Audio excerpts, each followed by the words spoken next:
Join me in welcoming to Bowie State University our county executive.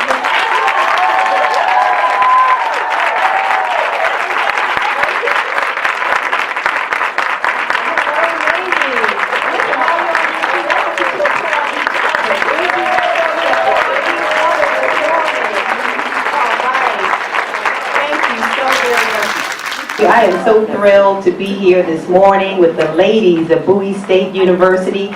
In fact, I almost have to apologize for showing up a little early, but I was so excited.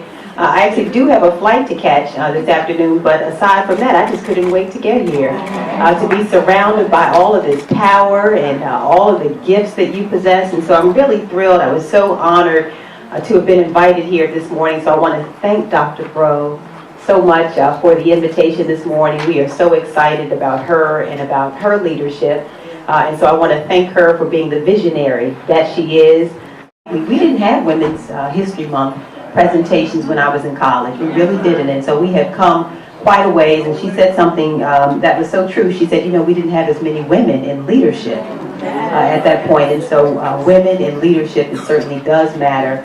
And I am really thrilled to be here. And I'm thrilled about the topic this morning, Unapologetically Me.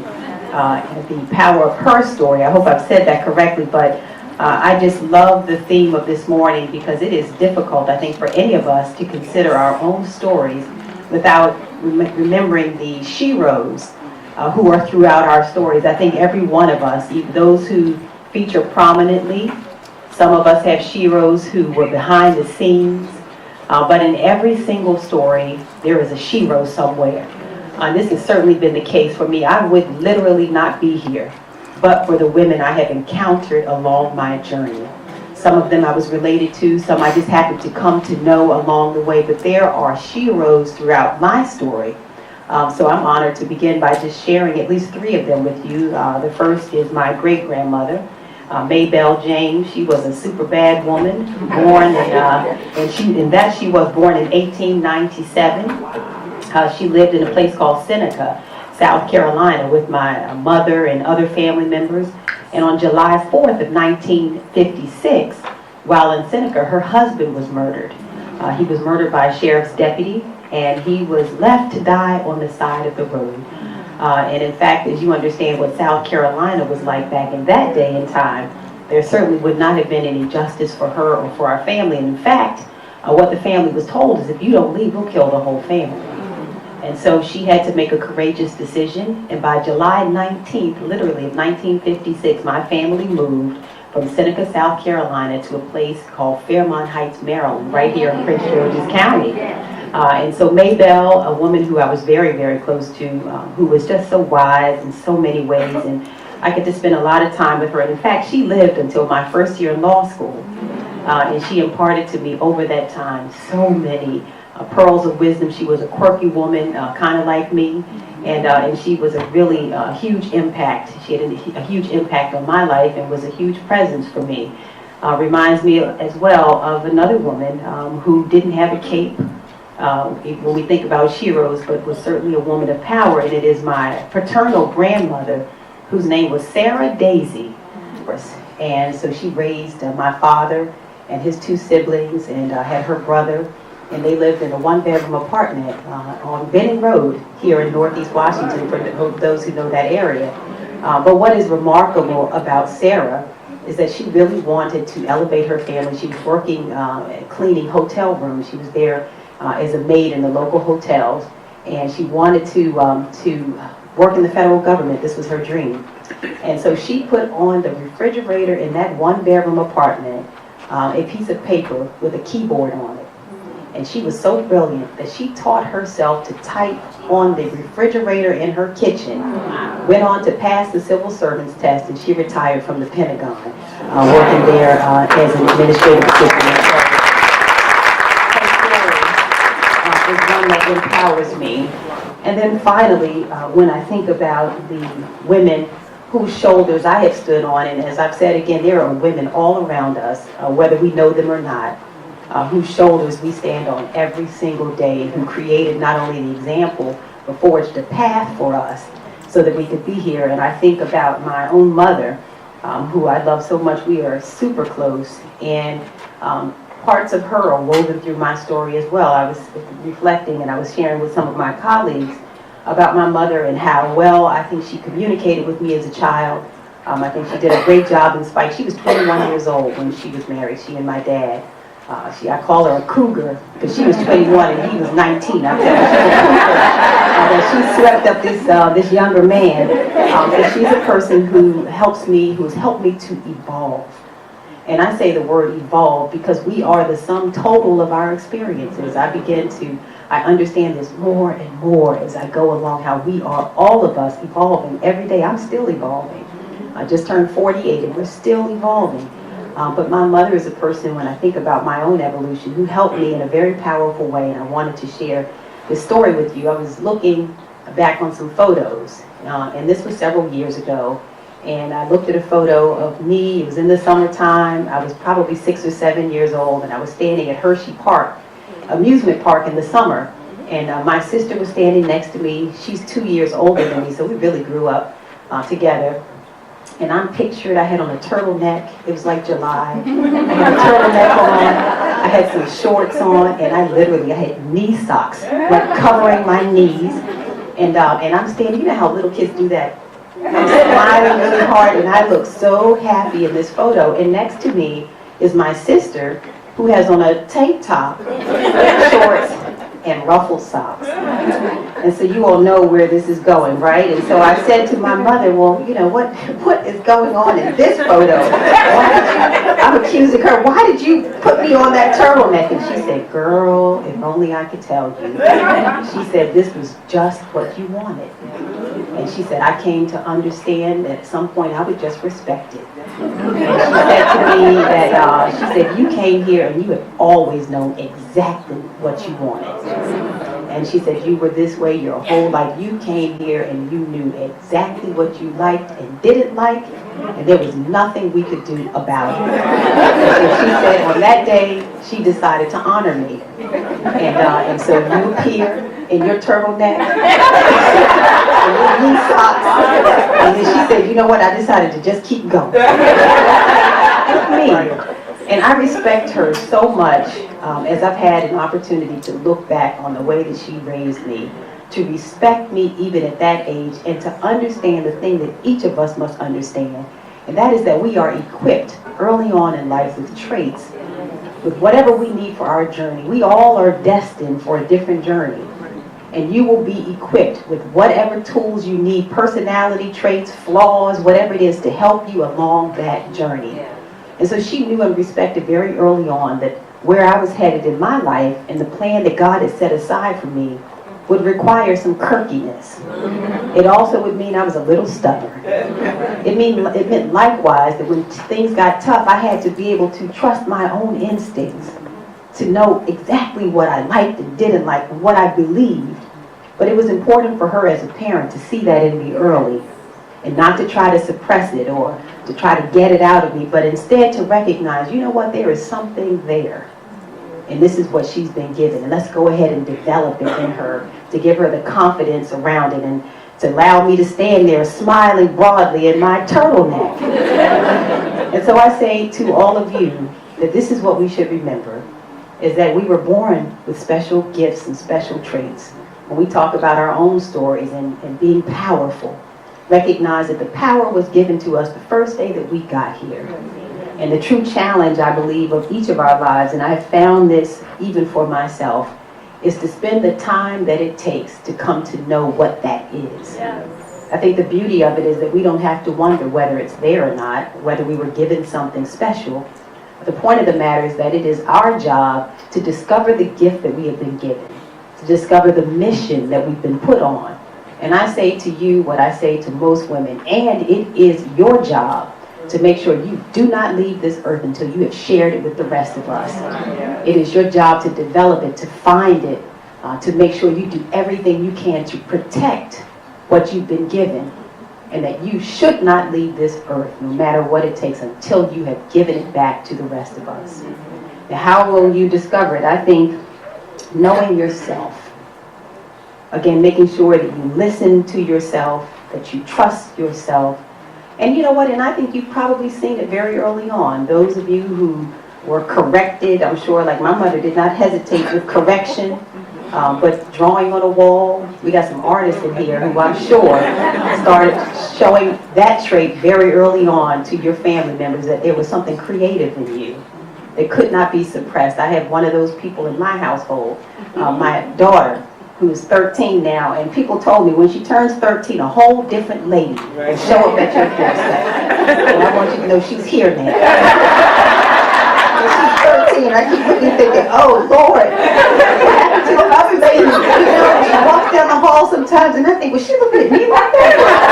What is she looking at? But she is creative, and I know that some of them are even in this room, the blooming artists, those who used to lick the bowl after your mom made a cake and then found yourselves drawn to cooking. There's some people in this room with culinary skills that won't die, that belong somewhere opening a restaurant, that there's a plan for you somewhere along the way, that there's a skill to share. There are some chemists in this room, too, who found themselves with a chemistry set at some point, who loved really discovering things about science. We have some scientists, and I know we have some engineers in this room, some folks who tinkered with and took things apart and enjoyed rebuilding them. We have some people in this room with some skills. And it is our job to find out what those things are and to understand them in order to write your story. You can't write a story unless you know yourself. You can't. You must understand yourself. And you know, there's value in knowing who you're not as well. And put that out there. I was a horrible math student. I try as I might, I'm telling you, I did everything I could. Lord, I couldn't understand math to save me. I could not tutor. I did everything imaginable to try to understand math, and it was just difficult for me. And so I began to understand that that there were some gifts that I didn't have, that there were some roads that I should not go down. I started out saying I should be a physician, and then discovered, well, if you can't count, this might not make for a great physician. Nobody wants a physician who can't count, right?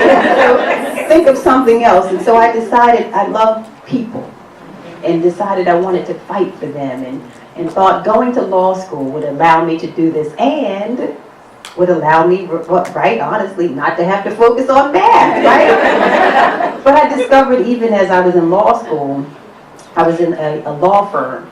I was blessed to be hired as a law clerk in the largest law firm in Maryland. I got this job my first year in law school. It was a big deal. But it's funny when I look back on it, I was assigned at one point to a commercial real estate section in the law firm. And those who know about law know that transactional law requires what? A math line. So here I am, I'm walking through the hallways of this big law firm, and I'm given assignments. And when I get the assignment back from the lawyer who was overseeing it, he looked so frustrated and devastated at my assignment. He had read all over the paper. He looked at me and he's thinking, good gosh, you know, she doesn't understand the assignment. But likewise, I realized that my spirit didn't belong in a law firm. I'm bopping around the law firm. I'm sticking my head with my public service self in people's offices, smiling, good morning. And I'm disturbing people because this is not where I belong. This is not my space. It occurred to me at some point, I don't think this is the right environment for me. I'm a public servant in this place, you know, it was just not cut out for me. My skills wouldn't take me there. And I was okay with that. And so when I left there that summer, I decided I don't care how much money they pay. I won't spend my time in a place that doesn't make me jump out of bed in the morning and doesn't help other people. I decided the law firm, I don't care how much, and they paid a lot. I had to make the decision, it wouldn't be for me. And you will have to make those decisions as well. And your gut will usually be right. It will. And it takes courage at times to follow it. Because I could have very easily said, but what about the money? But that's not where the satisfaction is. So accept who you are, know who you are, and then surround yourself with people who will bring that out in you. This point, I have to tell you, is one that I also share with my daughter. It is so very important. I don't have to tell you already that life is not always lollipops and roses, that there are going to be some storms up ahead. If you live long enough as a part of every life, I don't care what it looks like, there will be some storms as a part of your story. some disappointments, some things that don't go quite right, some mistakes that are made. So life is not easy. But the thing that we must make sure that we do is to protect ourselves with everything we have, to make sure that we are not consuming things or allowing people around us who drain us, who take from us the power that we have been given. And it happens more easily than you know. I reflect on the story that I heard. There's a Bishop T.D. Jakes. He comes each year to my church at the beginning of the year and does a leadership teaching. And I attended one of those teachings, and it was very powerful for him to hear him talk about chickens versus eagles. And I don't know how many of you are familiar with this concept, the difference between a chicken and an eagle. Well, as it turns out, chickens eat almost anything. They consume even their own waste. They cluck around the barnyard, and if you've noticed, chickens can't fly. Now, they come up a bit, but they come right back down. Chickens can't stay airborne, but mostly because of what they have consumed. They consume almost anything, and they don't give off much. If you know about a chicken, you know that when a storm comes, a chicken will be hysterical with fear, all clucking all around that barnyard. They will, of course, try to take flight, but remember, they can't fly. They may even go in the coop, but there's nowhere for them to go. But an eagle, well, an eagle is so selective that I learned that even eagles even mate in the air, because they are careful what they let in, and eagles mate for life also. But eagles are so selective that they even mate while they are airborne. This is the difference between an eagle and a chicken. And an eagle, when a storm comes, doesn't stand on the barnyard floor and go in circles. An eagle takes flight and actually flies into the path of the storm. They fly into the path of the storm until they get high enough to fly above it, and then they keep going.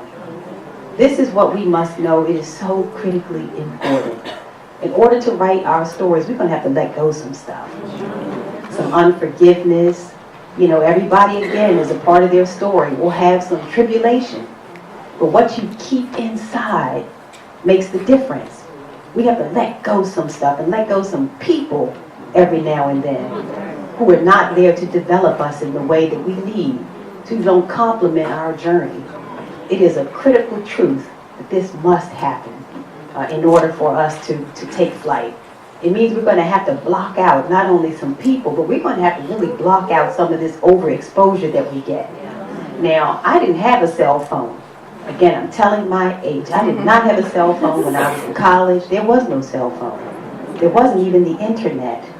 But what I know now is that we are so overexposed now that it is crippling us. Some of everything. You know, you just beginning to watch women, for example, the discord that is displayed in some of the shows that come on television. It's damaging to watch women belittle each other on TV. You know, what I've heard about social media is that we have seen a 70% increase in suicide among women, young women, a 30% increase among young men, but 70% among young women. And what they tell you is that young men generally use phones to play games. Young women use social media to compare themselves to other women, to compare their lives. You know, and anybody can fall prey to it. I look up there sometimes and say, I would love a Caribbean vacation. Wow, she's on another Caribbean, another vacation. This looks amazing. But your real life and your Facebook life and your whatever other life, Instagram life, is sometimes not quite the same. And so making sure, again, that we are protective about what we let in, because some of these things are dream killers. You know what they are, right? Some of these things are dream killers, the things that distract us away from what is truly important in life. The thing that keeps your eye off the prize, like your education. Anybody who comes between you and your education is an arch enemy. You heard it here first. I don't care who the person is. Anyone who comes in to disrupt your education is an arch enemy. And I want you to treat it that way. An example of this is just last week, and the weeks go by so fast, I think it was just last week when we had the incident with the woman in Annapolis, Maryland. You know, the state legislature is in right now. And there's a woman from a county probably 100 miles away in Harford County who called us a name here in Prince George's. I don't know how many of you heard about this story. And I was called to go, and they said, oh my gosh, they want a comment from you as the county executive. They want to know what you think about this. We want to hear from you. And on my way to Annapolis, I was in the truck and literally was on the phone with my father and said, I want to talk about this. What do you think? We talked about it for a moment.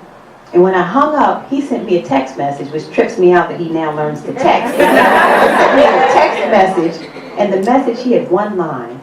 He said, don't fight people about the wisdom of feeding dinosaurs. And I thought, this is deep. This guy is deep.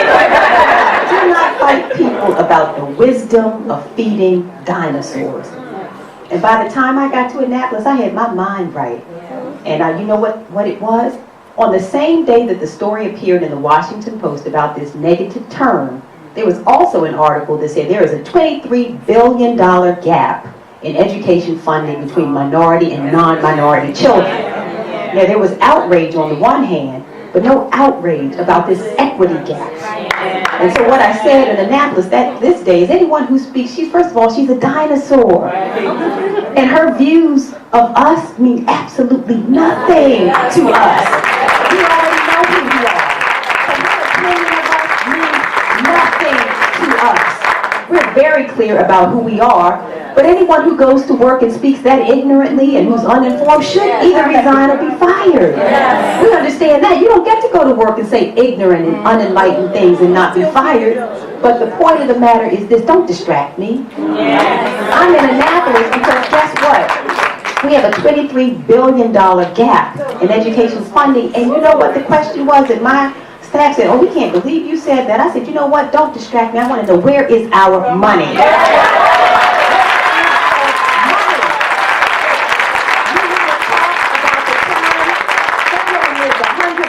And I could care less what she thinks. And what she thinks on any given day won't change the trajectory for the people I represent. But if you fund their education, it will. Where is my money?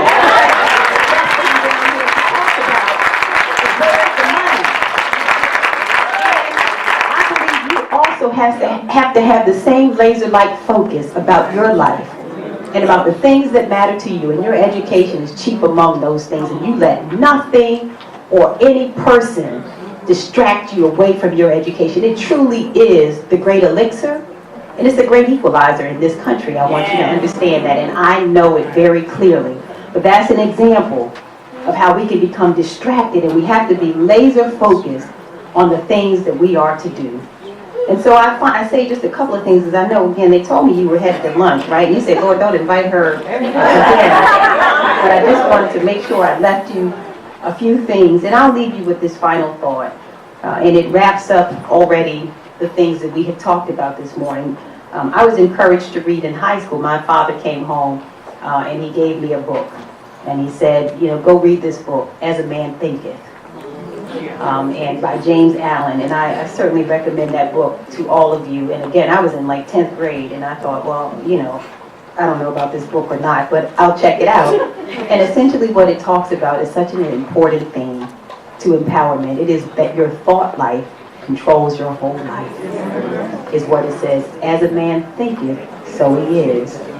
And so the power of how you think is so very, very important. To remain optimistic. And ladies, you have a right to be optimistic. The reason that I started by saying there's no question about whether you are gifted, whether you are destined for greatness, whether we need you, whether there's a contribution. Again, what did I say? You can't even, it's so important. We don't want you to leave here until you have given it to us.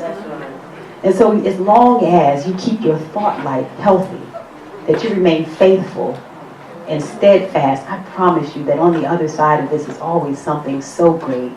You are unapologetically you. And we can't stand for you to be any other way. And so the power of how you think is so very, very important. To remain optimistic. And ladies, you have a right to be optimistic.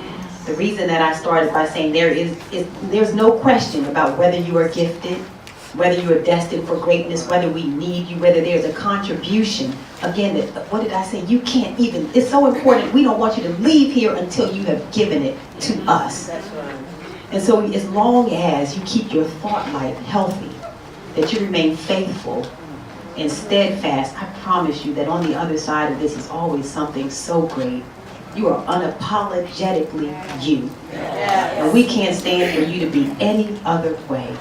Any other way. So go forward remembering the baddest woman to have ever walked, I would say the streets of Maryland, but there were roads at that point, as Harriet Tubman. The baddest woman to have ever walked the roads of Maryland. And she gave us those words when she said, what did she say? No matter what, don't give up. She said, if you hear the dogs barking in the woods, don't give up. If you see a torch and a fire behind you, you don't give up.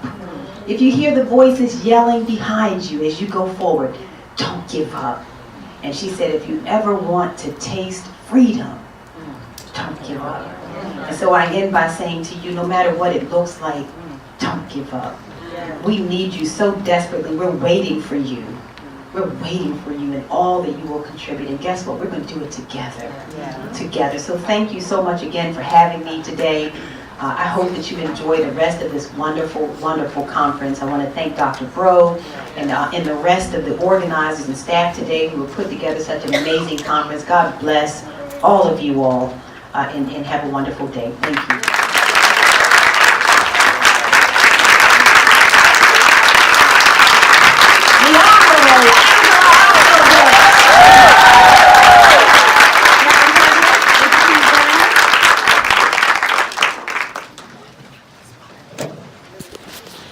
We're going to ask Dr. Broda to make a presentation on behalf of Bowie State University. It is indeed my honor to give this presentation, to say thank you to our county executive for being here, for inspiring us all. Wasn't that inspiring?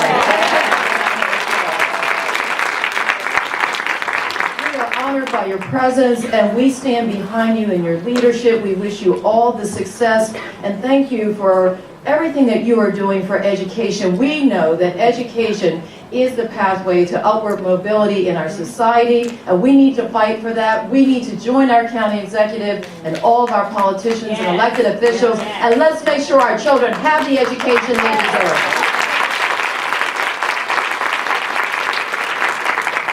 On behalf of Bowie State University and our campus community, we thank you for coming out today. We wish you Godspeed on your flight and on the future path that you're on, and please let us know how we can join with you on your race to excellence. Thank you.